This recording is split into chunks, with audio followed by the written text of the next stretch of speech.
얼마 전에 호주 쪽에서 연락이 왔었는데 본인이 위에 암이 이분이 이제 위에 있다고 그러셨잖아요. 근데 가운데에 있는데 암이 한 자연치유를 이렇게 열심히 했나 봐요. 근데 좀 줄고 있다고 아주 기쁜 소식 전해왔어요. 그래서 다 줄면은 꼭 사진 찍어달라고 이제 했는데 처음보다는 좀 많이 줄었다고 하시더라고요. 근데 이제 위 암도 어느 부위에 있느냐에 따라 좀 틀리기도 하고 이제 굉장히 많은 그 위의 신경이나 또 이제 그 암의 악성, 양성 뭐 이런 것도 있지 않습니까? 그렇죠. 어쨌든 뭐 아무리 양성이라 하더라도 이 쫀다는 것 자체는 굉장히 좀 신기하지 않나 이런 생각을 하게 됩니다. 자연 치유는 이 기적을 만들어낼 수 있다는 사실도 깨달을 수 있고요. 때로는 우리가 이제 어떤 경우는 막 엄청 이 몸이 안 좋아지는 것 같은데 이상하게 몸은 안 좋아지는 것 같아서 이제 정말 나는 안 좋아지나 보다, 이제 치료가 안 되나 보다 이렇게 하다가도 갑자기 어느 순간 이렇게 몸을 보면 암이 싹 없어진 사례들도 종종 나타나거든요. 막 감기가 한 2주, 3주가 안 떨어졌는데 그래서 안 되겠다, 도저히 감기 치료나 하러 병원에 가야 되겠다 해서 검사를 맡았는데 암이 없어진 거예요. 그래서 감기 치료를 하다 말고 이제 아무것도 안 해도 된다고 너무 기쁘니까 뭐 이런 경우들도 종종 있습니다. 여러분들이 하나님이 주시는 이 자연 치유를 잘 선택하시고 끝까지 믿음을 가지고 하신다면은 절대 우리 몸도 하나님도 포기하지 않는다라는 사실을 여러분들이 잊지 마시기 바랍니다. 자, 이게 오늘은 식물 효소와 건강에 대해서 살펴보겠는데요. 이 사진이 아주 생생하죠? 네. 어떤 느낌을 여러분 받으세요? 이 사진 보니까. 막 살 것 같죠? 네. 처음에 이렇게 되다가 점점 이렇게 살아나는데 이 사진을 보면요. 뭔가 모르게 막 살아날 것 같아요. 그렇죠? 내가 죽음으로부터 이제는 살아날 것 같습니다. 그런데 분명히 아래서는 어떤 변화가 일어났을까요? 그 아래서는 한 알에 콩이 콩이죠. 한 알에 콩이 썩었어요. 썩고 이게 다시 잎사귀가 올라와 가지고 이제 이 잎사귀가 나고 나중에 꽃이 피고 열매를 맺습니다. 이런 콩나물이 뿌리인가요? 열매인가요? 이제 야채인가요? 뭐죠? 뭐 같아요? 뿌리죠. 콩나물은 뿌리죠. 네, 뿌리가 내려가고 이제 떡잎 맞아요, 뿌리예요. 우리 한번 잘 생각해 보자고요. 저 생각을 안 해봤어요. 콩나물이 이렇게 뿌린가요? 그러면 한번 잘 생각해 보시자고요. 네. 여러분 저도 그렇고 여러분도 같이 한번 이 문제 한번 수수께끼를 풀어보자고요. 자, 이 식물 효소와 건강, 이 식물 효소와 건강이라는 부분은 아주 중요한 부분입니다.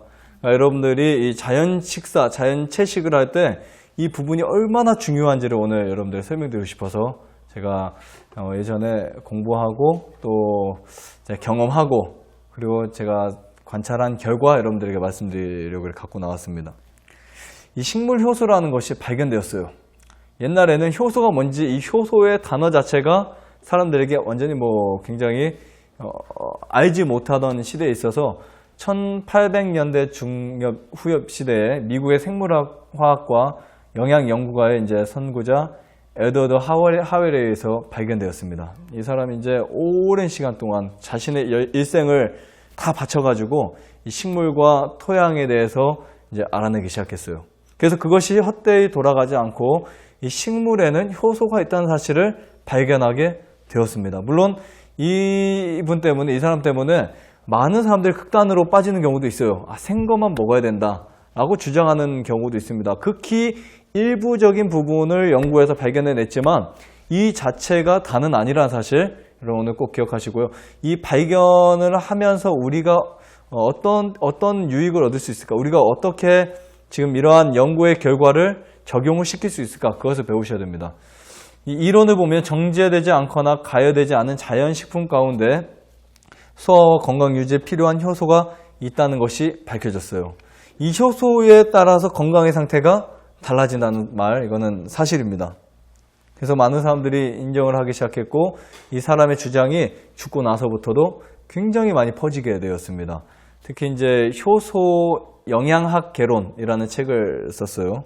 그 책에 보면은 이런 내용들이 다 나와 있습니다. 특히 에드워드 하웰 박사는 생명을 유지하는 물질이 바로 효소다 이렇게 표현하고 있어요. 다시 말하면 우리가 음식을 먹는데 우리가 음식을 먹을 때 우리 몸에 생명을 주는 것이 음식에 가장 딱 하나를 찝는다 라고 하면 나는 당분을 뽑지 않고 효소를 뽑겠다 이렇게 말한 사람입니다. 난 탄수화물을 뽑지 않고 효소를 말하겠다 이렇게 말한 사람이에요. 사람의 몸에서 일어나는 모든 화학적 반응에 필요한 건데 이 글들을 쭉 읽다 보면 그러면은 무조건 생것만 먹어야 되겠네 이렇게 생각할 수도 있어요. 그러나 우리 몸은 우리 몸 자체에서 합성하는 효소도 굉장히 많다는 사실 여러분들 꼭 이해하셔야 되고요. 자, 비타민이나 호르몬도요. 뭐가 없으면 효소가 없으면 아무 일도 할 수 없어요. 단백질도 마찬가지입니다. 여러분들 아미노산 아무리 많이 드셔도 그 단백질이 아미노산으로 분해가 돼가지고 다시 결정돼 들어가는데 아무리 많이 섭취하셔도 효소가 없으면 아무 소용이 없다라는 부분이 있고요. 효소는 무엇과 같다고요? 생명과 같다라는 사실을 이해하셔야 됩니다. 자, 곡식의 성장, 과일의 성숙, 사람의 성장과 모든 삶이 효소에 의한 삶이다. 이렇게 보셔도 과언이 아니라는 사실을 여러분들 꼭 기억하시기 바랍니다. 자, 여기서 이제 이런 것들을 공부하는데 왜 이렇게 복잡한 것을 공부해야 될까? 그래서 제가 뭐 복잡하게 갖고 오지 않았습니다. 효소 F자임이라든지 뭐 이렇게 쭉 영양학계론을 들어가서 보면 굉장히 복잡한데 제가 최대한 간단하게 여러분들의 설명드리고 싶어서 갖고 왔어요. 왜 우리가 이런 공부를 해야 되냐면 여러분들의 어떠한 그 가치관이 정확히 서 있지 않으면요. 나가시면 뭐 하루 이틀 3일 한 달도 못 버팁니다. 왜 내가 이것을 먹어야 되는지, 그렇죠? 왜 내가 채식을 해야 되는지, 왜 내가 이런 음식을 먹지 말아야 되는지를 여러분들이 절대 인식이 될 수가 없어요. 그것이 뭐 받아들여질 수 없습니다. 그래서 여러분들 마음속에 내 지식에 이것을 딱 넣어버려야 됩니다. 올바른 정보를. 자, 음식 효소는요, 특별히 여러분들이 드시는 모든 음식에는 효소가 들어있어요. 필수적인 무엇을 가지고 있다고요? 필수적인 무엇을요? 생명력을 가지고 있다라고 이제 말하고 있습니다. 자, 그러나 사람들이 자신의 일생 동안 효소를 생산내는 데에는 제한된 능력을 가지고 있기 때문에 반드시 외부로부터 음식을 섭취해 주어야만 합니다. 만약에 효소가 부족하게 되면 반드시 오는 것이 만성질환이 오게 돼요. 조기 사망을 초래합니다. 그러니까 효소의 섭취량에 따라서 우리의 생명력이 증가될 수 있고 감소될 수 있다는 거예요. 네.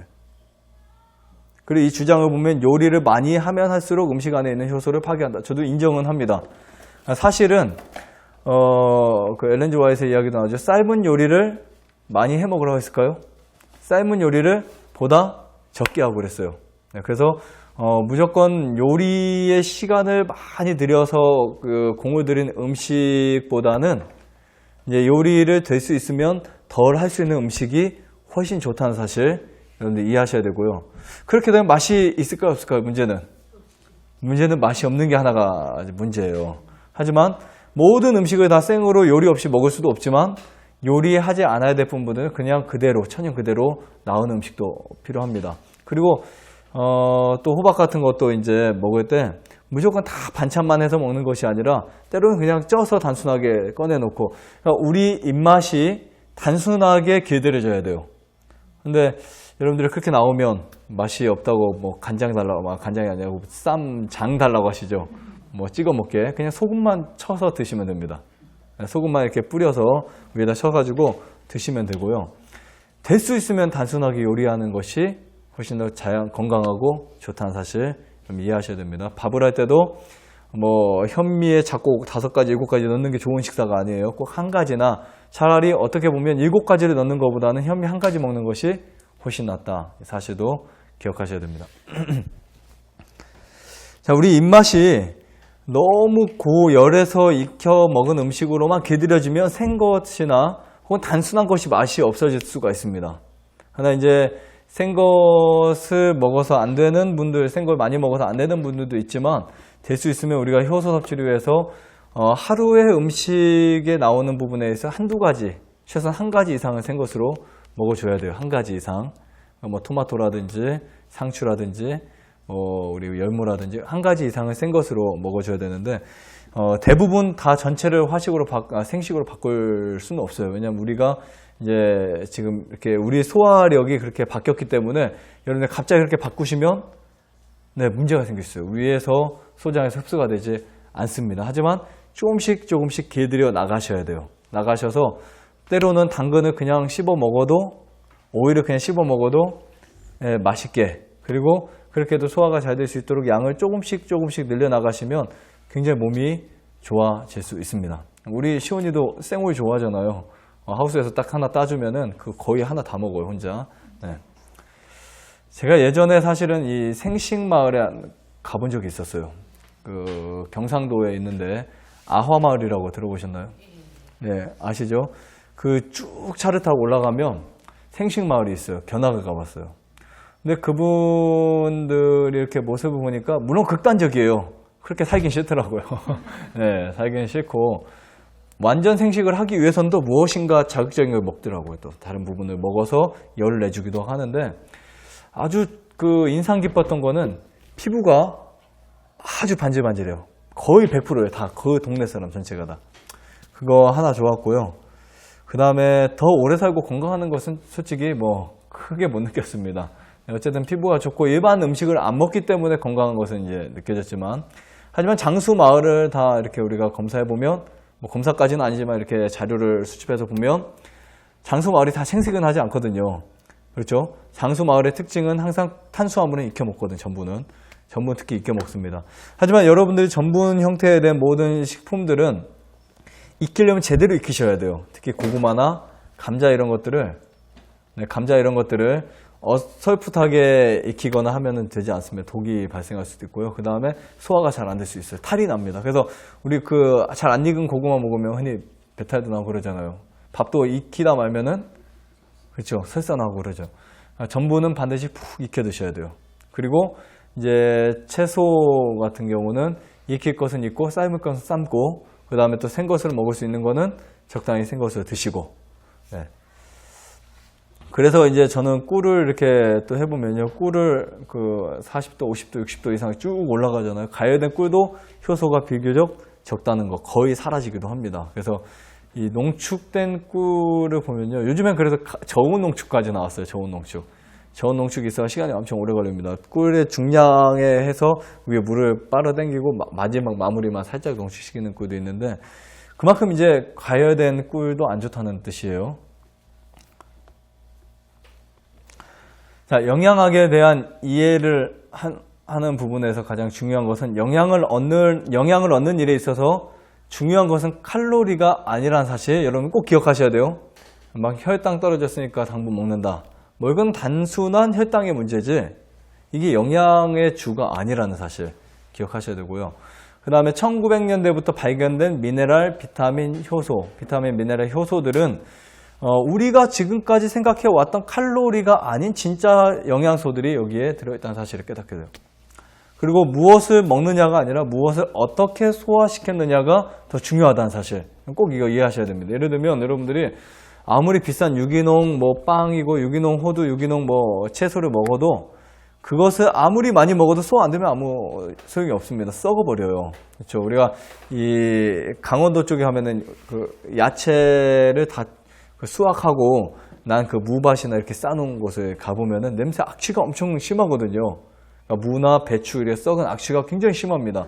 그러니까 그것이 우리 뱃속에 들어와서 썩어버리면 아무리 유기농, 자연농이라고 해도 소용이 없죠. 네. 자, 그 다음에 이제 어떻게 먹느냐가 더 중요한데요. 저는 이제 좋은 음식을 골라 먹는 것도 중요하지만 그 음식을 어떻게 먹느냐가 훨씬 더 중요하다고 늘 강조하고 있어요. 씹어 먹어야 될 필요성, 배합의 문제, 먹을 때의 자세, 긍정적인 마인드, 감사의 표현들. 근데 먹으면서도 이거 짜증나는데 맛도 없고 우리 그렇지 않았나요 좀? 맛도 없고 이거 언제까지 이거 먹어야 돼 그냥. 그렇죠? 네. 만약에 그렇게 된다면 여러분들 그 음식이 여러분들의 몸속에 절대로 유익이 될 수 없어요. 자, 효소의 역할을 여러분들 하나 간단히 설명드리면 단백질이 아미노산으로 분해되고 또다시 체내에서 단백질로 합성됩니다. 그래서 여러분들이 먹어야 될 단백질의 개수는 거의 21가지예요.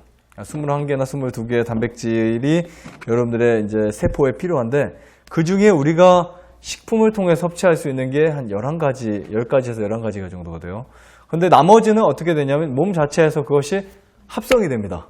내가 먹은 음식의 단백질 아미노산과 내 몸속에는 소화효소에 의해서 그게 합성이 돼요. 그러면은 뭐가 중요할까요? 합성이 될 수 있는 물질이 뭔지를 알아봐야 되겠죠. 그렇죠? 그러니까 여러분들이 단백질을 많이 먹는 그 단백질 자체는 독이 될 수 있는 확률이 높지만 단백질이 합성이 되는 것은 독이 될 수 있는 염려가 거의 없습니다. 그렇기 때문에 여러분들이 그 단백질을 만드는 그 원료가 무엇인지, 단백질을 재합성시키는 게 무엇인지 알아야 되는데 그것이 효소예요. 효소가 우리가 먹은 음식의 단백질의 그 어떤 개수를 훨씬 많이 늘려놓습니다. 그러니까 아미노산이 단백질을 형성하는 것이 아니라 효소가 아미노산을 만든다라고 이제 이해할 수가 있고요. 자, 이 효소는 촉매 역할을 합니다. 그래서 예를 들면은 집을 지을 때 여러분이 건축 자재라든지 뭐 벽돌 이런 게 있잖아요. 근데 아무리 이런 자재들이 많아도 누가 없으면 안 될까요? 근데 일할 수 있는 사람이 없으면 안 되죠. 효소는 일을 할 수 있는 촉매 역할을 하는 거예요. 그러니까 여러분들이 이 효소 섭취를 어떻게 하느냐에 따라서 여러분들의 질병이 굉장히 빨리 나을 수 있고 질병이 안 나올 수도 있습니다. 그래서 이 촉매 역할을 하는 효소 성분을 섭취를 하기 위해서는 안 먹어야 될 음식 중에 하나가 뭐냐면 고기예요. 고기. 고기는 효소 재료식품이에요. 우유, 계란, 고기, 뭐 이런 인스턴트 식품들은 효소를 마이너스로 만들어 버립니다. 여러분들이 오히려 체내에 있는 효소를 빼앗아서 합성을 못 시켜 버리니까 마이너스가 돼요. 그래서 고기는 절대로 먹으면 안 된다. 이 효소의 세 가지 큰 원칙은 소화 효소가 있습니다. 음식을 먹었을 때 그 음식을 소화하기 위해서 효소가 분비되고요. 그 다음에 대사 효소가 있어요. 신체 조직과 기관의 활동을 유지시킵니다. 그 다음에 식물 효소, 그 열 처리가 되지 않은 유기식품에 포함되어 있는데 이 단백질은 주효소고 비타민, 미네랄은 조효소다 이렇게 보시면 됩니다. 그래서 여러분들이 음식을 먹을 때 왜 이 강의가 필요할까 생각해 보세요. 음식을 먹을 때 어떻게 먹으라는 거예요? 우리 형주 씨 어떻게 먹으라는 거예요? 음식을 먹을 때 어떻게 먹으라는 거예요? 골고루. 네. 또요? 또 어떻게 먹으라는 거예요? 그리고 그냥 음식을 섬유질체 그냥 전제식으로 다 드셔야 된다는 거예요. 뭐 과일도 깎아 먹지 말아야 되고. 그러니까 여러분들이 사과를 한 입을 베어 먹었을 때 그 단순히 사과가 여러분들 몸속에 들어가는 게 아니라 사과를 깨물었을 때 그 효소가 거기서부터 터져 나오는 거예요. 레몬 생각해도 막 시잖아요. 그렇죠? 자, 영양실조 가운데 효소 부족이 될 수 있는데 이 영양실조라는 말을 다시 말하면 효소실조다라고 볼 수 있습니다. 그래서 잘 못 사는 나라들에 가면은 단백질 섭취가 거의 안 되잖아요. 그리고 이제 곡식도 많이 못 먹다 보면은 효소 부족으로 떨어집니다. 근데 거기서 이제 만약에 효소는 없는데 고기만 먹으면 어떻게 될까요? 효소 섭취는 없는데 몸이 굉장히 빠르게 산화되기 시작하는 겁니다. 질소에 산화돼 버려요. 그러니까 몸이 이제 산화가 되면서 혈액이 더러집니다. 그러니까 그렇게 되면 피가 어떻게 돼요? 썩죠. 그래서 혹시 뭐 우리 한국에도 문둥병 하면은 강원도 문둥병 그러나요? 어디 문둥병 그래요? 그렇죠. 네. 뭐 저기 북한 문둥병 있어요? 왜 경상도 문둥병일까? 제가 그 이유를 알려드릴게요. 뭐 경상도 문둥이 그러죠. 뭐 문디 가시나 그러나요? 그런 말이죠. 네. 네. 그러니까 왜 문둥병 환자들이 팔레스타인 지역, 더운 지역, 중국에도 아랫지역, 한국에도 꼭 아랫지역에서 생기냐 이 말이에요. 그 이유가 뭐냐면 더운 지역에서 균이 많은 돼지고기나 고기를 먹었을 때 혈액이 더러지면 생기는 게 문둥병이에요. 그러니까 그게 뭐 어떤 유전이 없는데도 갑자기 생기는 사람들이 있거든요. 갑자기 어느 순간. 그러니까 이 문둥병자의 그 가장 큰 원인은 육식이다. 제가 이제 그렇게 말하고 있습니다. 아니 사실 제 말이 아니에요. 150년 전에 이미 엘렌 G. 화이트는 그렇게 말을 하고 있어요. 문둥병의 원인에 대해서 더운 지역에 플러스 육식. 그러니까 균이 굉장히 빠르게 감염돼 버리잖아요. 근데 그것이 현대 과학에서 밝혀냈거든요. 소고기의 리토스 바이러스라든지 아니면 백혈병이라든지 그런 것들이 우리 몸에 직접 감염도 일으킬 수 있다는 사실. 그리고 한때 유럽 전역에 굉장히 사람들이 무서워했던 광우병이라든지 약호병이죠.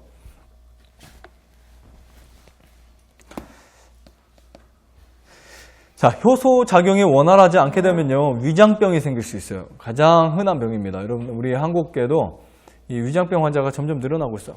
그냥 속이 쓰리고, 아프고, 역류가 되고. 근데 이 위장병이 오는 이유 중에 하나가 첫 번째가 효소인데, 효소 섭취를 하지 않을 때, 효소가 충분히 여러분 음식에 없으면 위장이 반드시 제 기능을 하지 못하게 됩니다. 그 다음에 알레르기 체질, 당뇨, 관절염, 빈혈, 전립선 질환, 또 나아가서 암이 발생할 수 있다는 사실 이해할 수 있고요. 그다음 소화가 잘 안 돼요. 빨리 노화가 일어납니다. 수명이 감소되고 생기가 없어요. 그래서 이 부분을 가지고 적용을 시켜봤더니 정말 사람이 굉장히 빨리 회복이 돼요. 영양을 제대로 섭취하면요. 여러분들 이제 이 효소를 잘 섭취하기 위해서는 음식 자체도 중요하지만 아까 그것이 어떻게 뭐 하느냐에 따라 달려있다고 그랬어요? 어떻게 소화되느냐. 여기 아밀라제는 거의 침에서 나옵니다. 아밀라제. 음식을 씹었을 때 전분 탄수화물을 포도당으로 분해시키기 위해서 타액이 나와요. 그때 이제 아밀라제가 분비가 되면서 여러분들의 효소가 섭취되는 거예요. 효소가 충분해지면 여러분들 간, 신장, 췌장 다 건강해지기 시작합니다. 프로테아제, 단백질을 아미노산 분해하고요. 리파제, 지방산으로 분해합니다. 이거 말고도 굉장히 많이 있어요. 제가 가장 중요한 부분들입니다.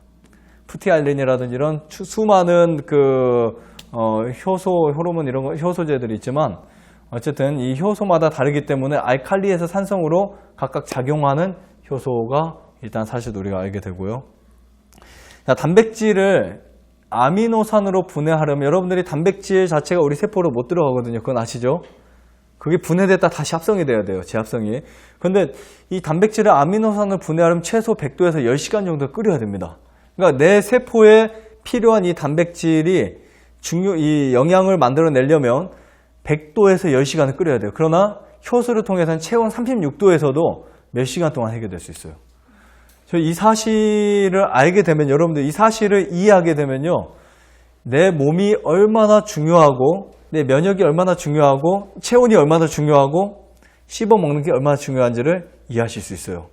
이것만 잘 이해하셔도 여러분들이 나으실 수 있습니다. 이해하시겠죠? 그러니까 우리가 계산적, 영양학적인 계산을 따지면 이런 계산이 나오지만 우리 신묘막측한 우리 몸에서는 이런 계산을 바꿀 수 있어요. 정말 여러분들이 꼭 생각하고 계셔야 돼요. 그러니까 내 몸에서 이 효소를 통해서 체온의 36도에서 몇 시간 동안이면 단백질이 아미노산으로 뭐 할 수 있다고요? 체인지 될 수 있다. 엄청 중요한 이야기입니다. 자, 효소는 소화에 있어서 키워드가 되는데 근데 방문이 열 때 키가 없으면 안 되죠. 그렇죠? 효소가 그렇게 중요합니다. 자, 여기 보세요. 아주 재밌는 그래프를 제가 그려놨는데 참 신기한 것 같아요. 양, 소, 말, 낙타, 인간에 대해서 이제 사람의 체중과 이 짐승이나 사람의 체중과 췌장의 무게의 비례를 했을 때 자, 보시면 누가 제일 무게가 많이 나가나요? 비례했을 때요? 누가 제일 많이 나가요? 네, 사람이 제일 많이 나가죠.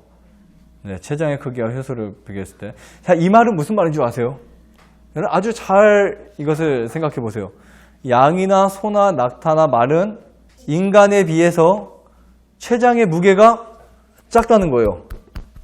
인간은요, 63kg 나갔을 때 몸무게에 비례해서 그 무게가 굉장히 커 있어요. 그런데 더 중요한 것은요, 첨가를 했나? 안 했어요, 제가. 하나를 더 그랬어야 되는데, 현대인간, 적었어야 돼요. 고기 많이 먹는 현대인간은 몸무게에 비례해서 이 췌장이 더 커요. 이 말이 무슨 말인 줄 아세요? 이 의미가 무슨 의미인 줄 아세요? 제가 췌장은 무슨 공장이라고 말씀드렸죠?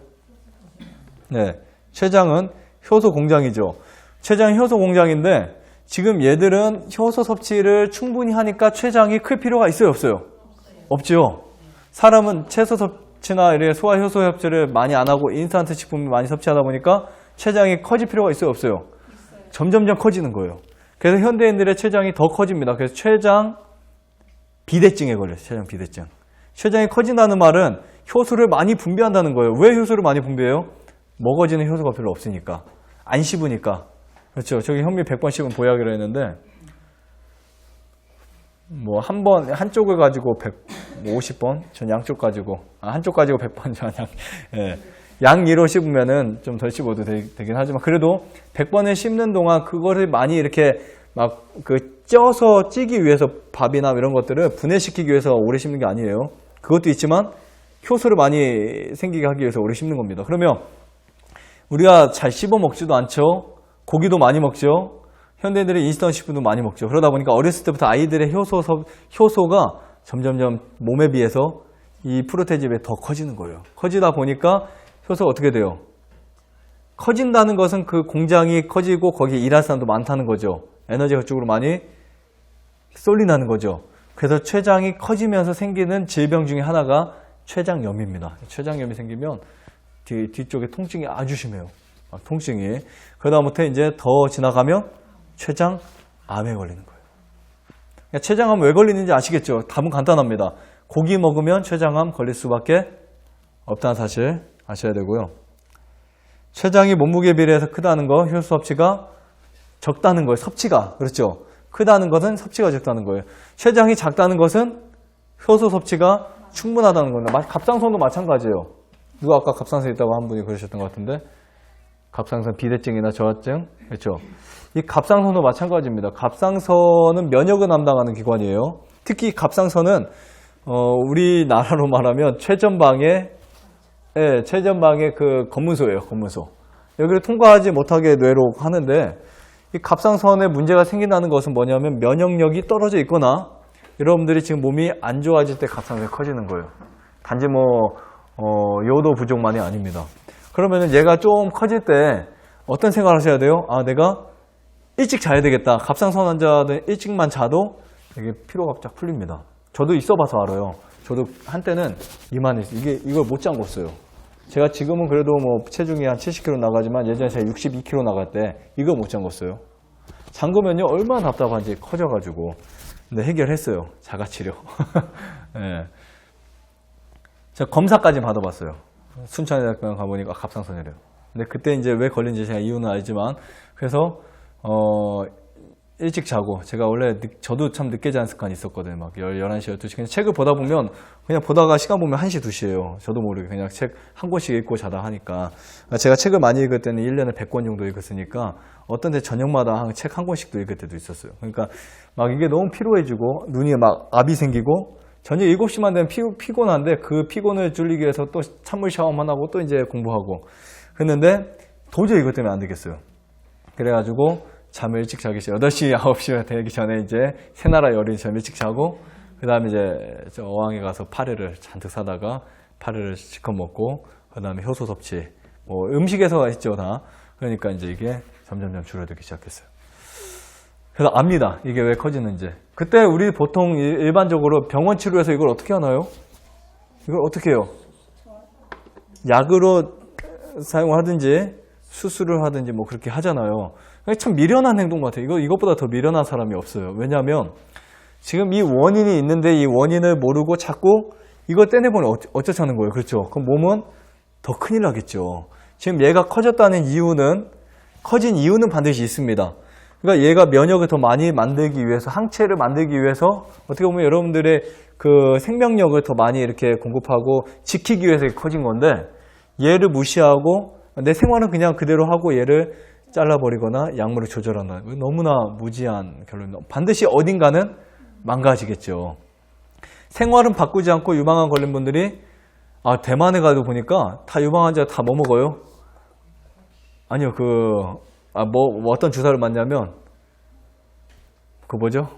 호르몬 억제제를 이제 치료를 받는데, 그러니까 그것도 마찬가지예요. 우리 몸에서 일어나는 모든 반응들은 신호입니다. 그 신호를 내가 충분히 이해하고 해결을 해야 돼요. 왜 유방암이 컸을까? 이런 부분들. 사실 유방암이 크는 이유들을 알게 되면 사실 원래는 젊은 사람들은 유방암에 안 걸려야 돼요. 원래는. 그런 이유들을 알게 되면 그냥 약을 먹거나 호르몬 주사로 그것을 떨어뜨리면 안 됩니다. 그러니까 원래는 나이가 이렇게 쭉 한 50대, 60대가 됐는데 이게 호르몬이 중단돼야 되잖아요. 중단되지 않고 나오니까 이게 유방에 문제가 생기는 거예요. 그래서 암이 생기는 겁니다. 근데 그것이 요즘에는 젊은 아이들도 걸리고 있어요. 어린 아이들도. 완전히 이게 거꾸로 되고 있죠. 그럴 때 반드시 뭐를 생각해야 되냐면 내 몸의 체온이 어떤지, 내 면역이 어떤지 이것을 알아보고 그것을 이렇게 개선을 해야지 그쪽 집중 치료는 아무 의미가 없다는 사실 이해하셔야 됩니다.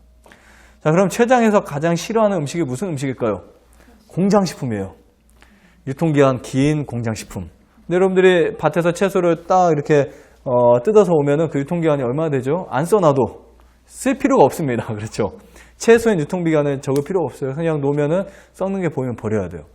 절대로 저는 아깝다고 먹지 말라고 하는 음식이 뭐냐면 과일이 막 반 정도 썩을 때 그 반을 도려내고 한쪽은 먹습니다. 그건 거의 좋지 않아요. 사실은요. 그런 부분은 좋지 않고 특히 이 가공식품들은 이 공장에서 방부제라든지 색소라든지 뭐 이렇게 해가지고 그 방부 처리를 돼가지고 굉장히 오랫동안 놔둬도 되는 음식들. 어떤 것들은 5년, 10년, 20년 돼도 안 썩습니다. 그러니까 과자 유통기한은 적혀 있는데 그 팽창제나 이런 게 들어있기 때문에 과자를 그냥 딱 놓고 한 몇 년 지나고 딱 열어서 먹어도 뭐 날짜만 지우고 먹어도 똑같아요. 근데 우리가 먹는 음식이 그렇게 된다는 것은요 굉장히 문제가 돼요. 여러분들이 아시겠지만 자연식품은 반드시 쩐내가 납니다. 혹시 느끼셨어요? 뭐 통밀과자, 통밀밀봉을 하더라도 시간이 지나면 냉장고 안에서도 산화가 돼버려요. 시간이 지나면 산화가 됩니다. 급냉을 하지 않는 이상요. 근데 이 방부제를 그렇게 늘어났기 때문에 상온에서 그냥 봉지 놔도 몇 년 동안도 괜찮다는 거, 이거 너무나 잘못된 식품이다라는 사실을 깨닫게 돼요. 그래서 사실은 우리가 공장에서 가공했던 그 모든 식품을 안 먹는 게 최고인데, 뭐 여기서도 우리가 몇 가지 먹죠. 가공식품을 뭐 통밀 과자라든지 뭐 아마 뭐 우리가 어쩔 수 없이 그 천연적으로 가공된 거 먹지만 될 수 있으면 가공식품을 줄이셔야 된다는 사실 이해하셔야 됩니다. 그래서 제가 항상 말씀드리죠. 뭐 여기서 나오긴 하지만 두부도 좋은 식품은 아니다는 거, 네, 꼭 이해는 하고 드셔야 돼요. 완벽한 식사는 아닙니다. 두부보다 더 좋은 게 뭐예요? 콩이에요. 콩 통째로 먹는 게 훨씬 좋습니다. 특히 신장이 안 좋은 분들은 두부를 안 먹는 것이 훨씬 좋다라는 사실 이해하시고요. 콩 통째로 먹는 그 콩 자체가 최고의 치료제예요. 네, 췌장 비대증이 생기게 되면 이제 효소가 췌장에서 나오지만 이제 문제가 생기고요. 그러다 보니까 이제 더 많이 만들다 보니까 염증이 생기죠.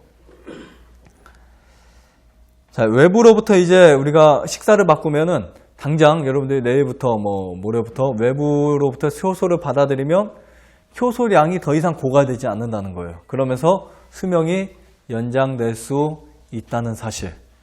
제가 저번에 말씀드렸나요? 미국의 재림교인들은 미국 전체 중에서도 장수하는 사람으로 나와 있어요. 미국의 전체 재림교인들. 저도 재림교인이지만 미국의 재림교인 전체 그렇습니다. 근데 뭐 한국의 지금 재림교인들은 음식 똑같이 먹더라고요. 피검사 해보면은 더 안 좋게 나와요. 근데 평균적으로 40대, 30, 40대의 사람들이 6.2년이 더 수명이 길어요. 정말 놀라운 데이터 아니에요? 그리고 그 이후의 데이터를 보면 9년까지도 훨씬 오래 삽니다. 건강하게. 그래서 뭐가 연장된다고요? 수명이 연장돼요. 자, 여기 얼마나 중요한지를 말씀드릴게요. 이 학자들이 연구했는데요. 이 개에게 췌장에 누관을 꽂아가지고 빼냅니다. 네. 이 관에서 이제 누관을 뽑아서 췌장액을 쭉 빼내요. 며칠 만에 사망했어요? 일주일 만에 사망해요. 굉장히 중요하죠. 이 췌장액의 다량 분비는 수명과 관련되어 있는데 담즙 누관이나 십이장 누관보다 췌장 누관이 훨씬 더 위험하다는 사실 여러분 꼭 이해하셔야 되고요.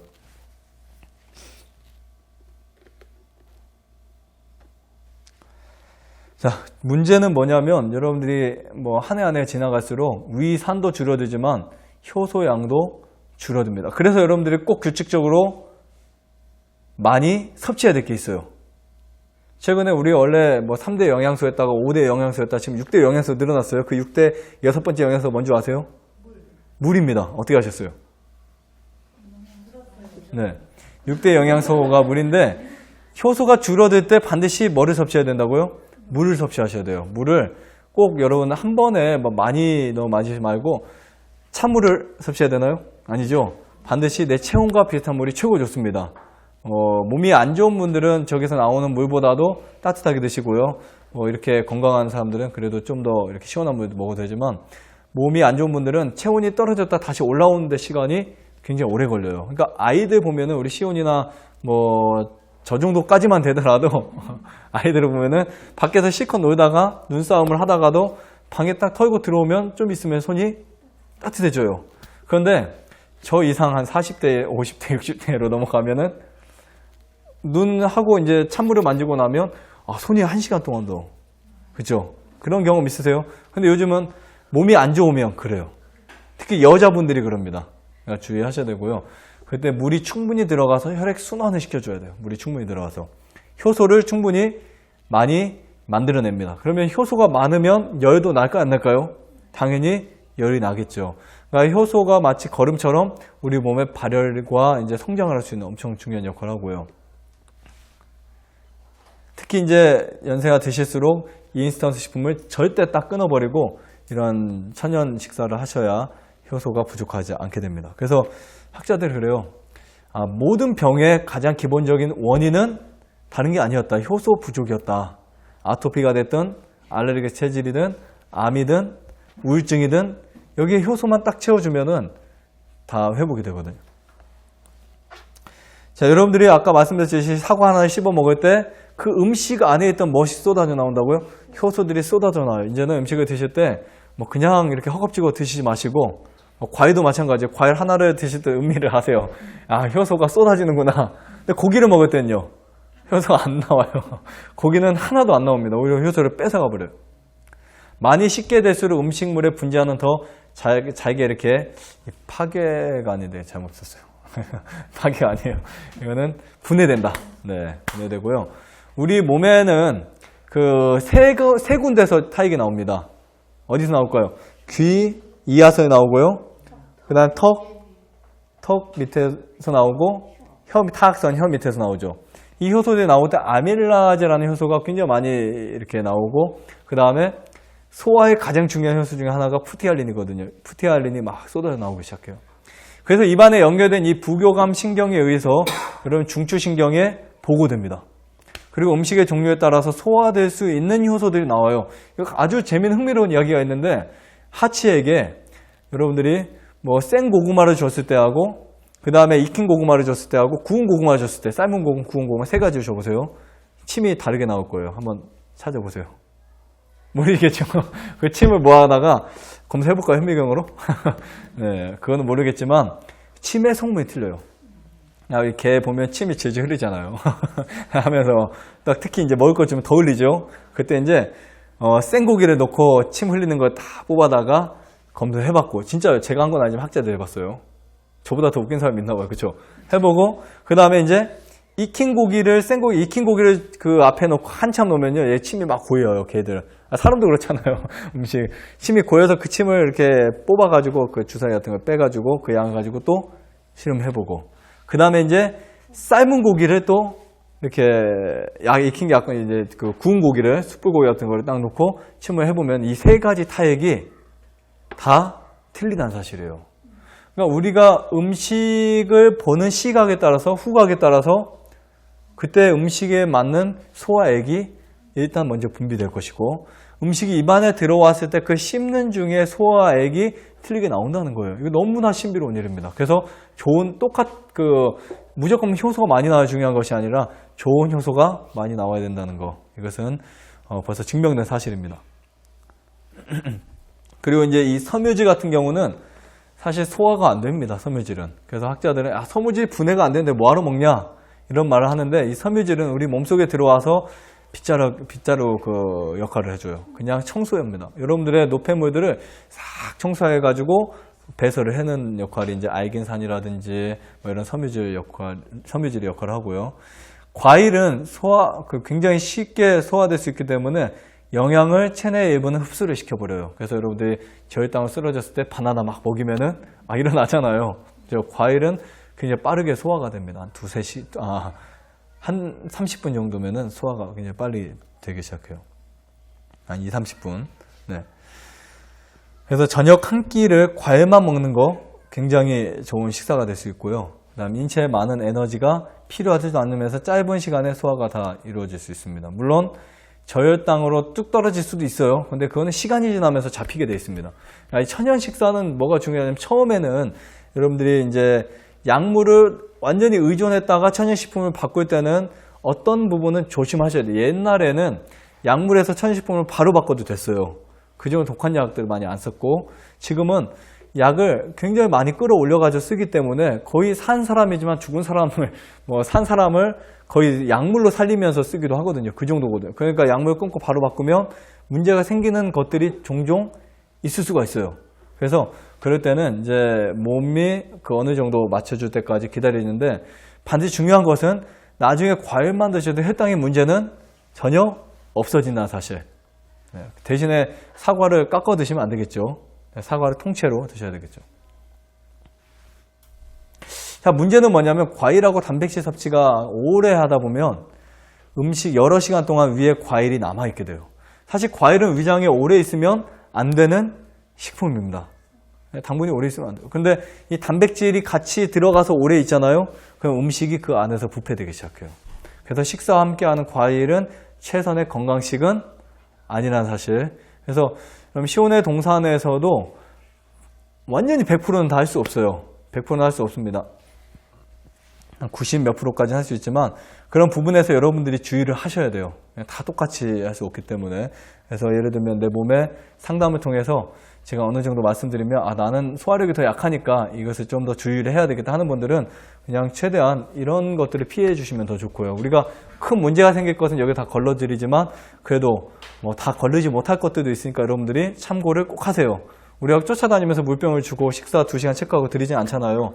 여러분들이 식사하고 난 끝 시간부터 2시간 내지 3시간 사이에 물을 500cc 정도 마셔주는 거는 효소 최고의 좋은 방법이고요. 자, 이런 결과도 있습니다. 이제 우유를 먹은 쥐의 사망률을 보면은 80도에서 가려냈을 때 3주 이내에 사망을 했었고요. 140도에서 가려냈을 때 3일에서 5일 만에 사망을 했던 상황들이 있어요.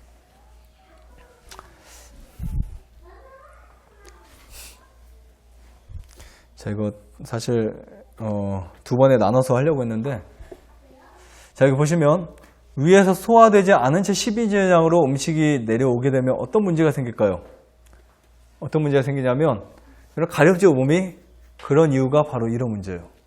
음식이 제대로 소화되지 않고 내려갈 때 이제 알칼리 환경이 유지돼야 되는데 이제 산성 환경이 됩니다. pH가 이제 4가 돼요. 그러니까 위에서 12장을 내렸을 때는 철저하게 그 문이 열리고 닫히면서 그 조절을 다 하거든요.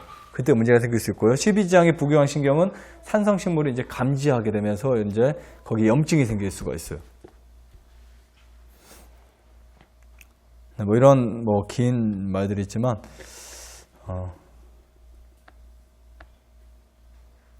자, 그러나 무조건 생식이 좋지 않다는 거 이것도 여러분들 이해하셔야 되고요. 특히 이제 토마토 같은 경우는 익혀 먹게 되면 흡수율이 3배까지 올라간다고 합니다. 라이코펜이라는 이 빨간 그 음식에 있는 이 식품들은 소화 흡수율이 더 높아요. 특히 이제 이 토마토율에다 올리브유를 또 이렇게 더 섞어 드시면 훨씬 더 흡수율이 높아집니다. 이런 부분도 중요하고요.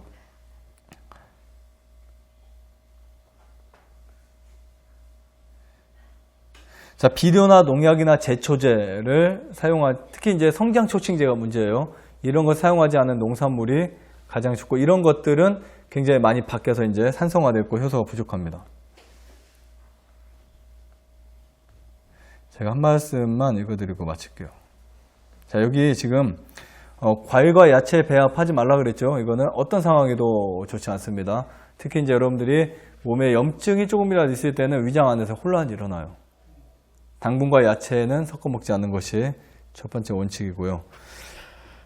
그 다음에 견과 사용에도 주의를 하셔야 됩니다. 견과 양이 너무 많아져도 문제가 생길 수 있어요. 그래서 견과 양은 여러분들이 하루에 한 번 정도 드시되 음식, 곡식 탄수화물 비례해서 10분의 1 정도를 드세요. 어느 정도인지 아시겠죠? 어느 정도인지. 코드로 말하면 한 숟갈 반, 2숟갈 이 정도. 한 숟갈이면 하나니까 두 개 정도. 그러니까 경과는 많이 먹는 식품이 아니에요. 예. 하나님이 많이 먹지 못하게 하려고 딱딱한 데다 이렇게 해놓은 것 같아요. 자, 여기 보시면 삶은 요리를 보다 적게 하고, 우리가 연구하면 좋습니다. 어떻게 해서 삶은 요리를 많이 안 하면서도 맛있게 먹을 수 있을까? 그래도 맛있게 먹어야 되니까, 그렇죠? 천연 그대로의 과일씨를 좀 더 많이 먹는 것이 유익할 것이다. 그래서 우리가 많이 화덕에서 많이 요리를 하게 되는 거 좋지 않고요. 여긴 없네요. 제가 어떤 말씀을 읽어드렸냐면 씹어 먹을 때 유익성. 여러분들이 이제 그 완전한 건강을 원하신다면 음식의 양은 보다 적게 먹고 어떻게 해야 된다고요? 오래 씹어서 드셔야 됩니다. 음식에서 그 얻을 수 있는 유익은 음식의 양에 달려 있지 않고 소화된 음식의 양에 달려 있어요. 오늘 그거 꼭 기억하시고요. 그리고 또 입맛의 만족도, 그 음식의 양이 아닙니다. 음식의 종류가 아니에요. 입맛의 만족은 그 음식이 여러분 입 안에 머무르는 시간의 길이에 달려 있다.